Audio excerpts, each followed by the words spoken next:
بسم اللہ الرحمن الرحیم۔ پیارے ناظرین محترم، السلام علیکم۔ حضرت علی رضی اللہ تعالی عنہ کی زندگی سے لیا گیا ایک انتہائی سبق آموز واقعہ۔ حضرت سیدنا علی المرتضی اپنے دونوں شہزادوں حضرت امام حسن اور حضرت امام حسین کے ہمراہ خانہ کعبہ میں موجود تھے۔ آپ نے ایک شخص کو گر گڑا کر مناجات کرتے ہوئے سنا، جو بارگاہ خداوندی میں زار و قطار روتے ہوئے دعا کر رہا تھا۔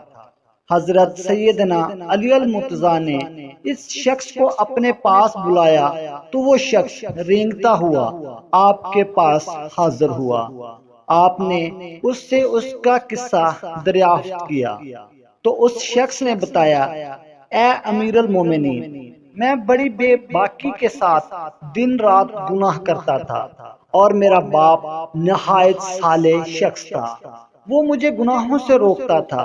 ایک دن میں نے اپنے باپ کی نصیحتوں سے تنگ آ کر اپنے باپ کو بہت مارا، جس پر میرے باپ نے خانہ کعبہ میں آ کر میرے حق میں بد دعا کی، اور اس کے بعد مجھ پر فالج کا حملہ ہوا اور میں زمین پر گھسیٹ کر چلنے لگا۔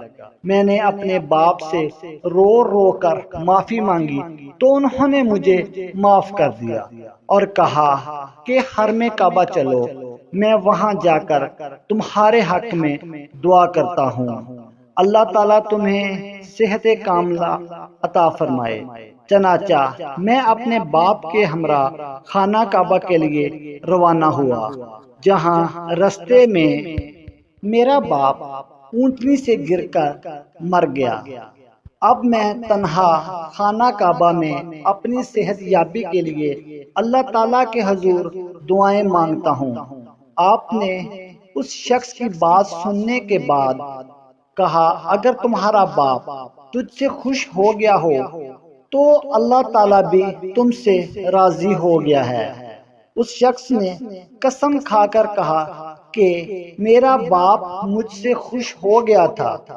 حضرت علی المرتضی نے اس شخص کی بات سننے کے بعد 2 رکعت نماز ادا کی اور اس کے حق میں دعائے خیر فرمائی، جس کے بعد وہ شخص تندرست ہو گیا۔ آپ نے فرمایا، اگر تمہارا باپ تجھ سے راضی نہ ہوتا تو میں تمہارے لیے ہرگز دعا نہ کرتا۔